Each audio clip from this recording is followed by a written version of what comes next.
Okay, so we're looking at exercise 4e from the second year Stats and Mechanics textbook. So chapter 4 is on moments and exercise 4e is on tilting. We're up to question 4. So this is a problem solving one. So there's going to be a bit to sort of think about how we tackle this. But always the first thing is going to be to draw a sketch. So in fact, we only need to look up to part A. So I've got a uniform rod AB. And the whole thing is 5 meters long. There's a support at C, which is 2 meters from A, so about there, and a support at D, which is 1 meter from B, so about there. It's uniform, so I know that that 20 Newton weight of the rod is acting through the center, and I want to find the reactions at C and the reaction at D. Okay, so straight off, I can resolve vertically and say that the reaction at C plus the reaction at D must equal 20 newtons. Yeah, so that's just saying the downward force of 20 newtons must equal the total upward force, which is that reaction plus that reaction. RC and RD won't be the same because this isn't symmetrical. That's 2 meters and that's 1 meter. So I'll label my lengths on in a second. So what that does mean is if I can get either of them, then I can easily calculate the other one.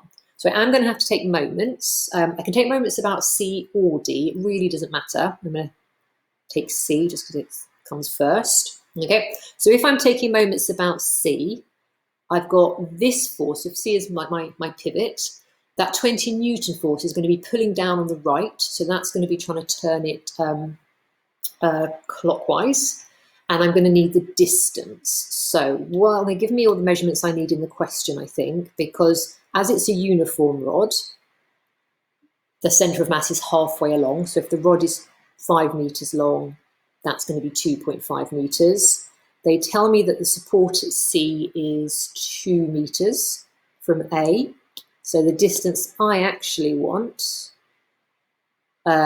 which is how far is the 20 newtons from C, because that's where I'm taking moments about, is therefore going to be 0.5 meters. So it's a force of 20 newtons multiplied by a distance of 0.5 meters for the moment.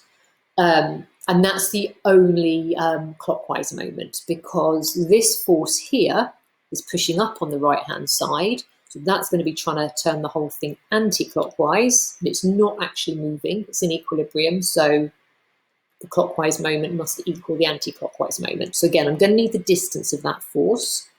Well, I know that that is 2.5 meters again. So again, it's halfway along. They tell me in the question that that's 1 meter. So the length I want, oh no, that's not the length I want. Oh, hang on, no, ignore me. I don't want that. I want the distance from C. So I want that distance there. So right, so let's scrap that. So to get that, I'm going to use the fact that the whole thing is 5 meters.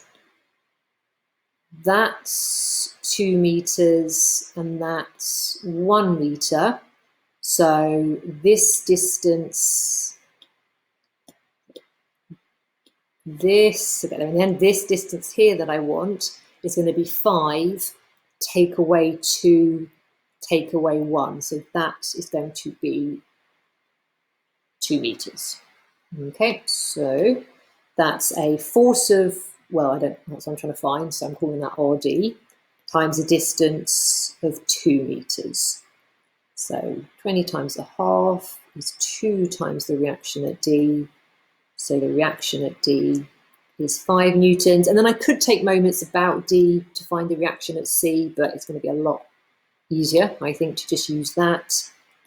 And the reaction at C is 20, take away 5, so 15 newtons. Okay, so there's part, I didn't actually label that, did I? So there's part A.